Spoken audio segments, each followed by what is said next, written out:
Hello guys, in this video I am going to show you how to turn on push notifications on the Kwork application.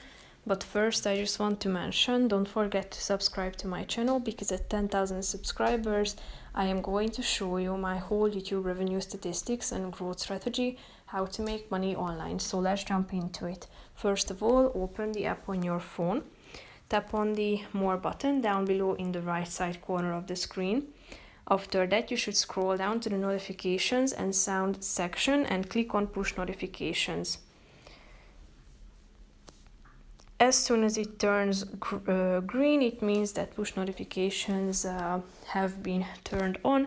So you are going to get certain notifications.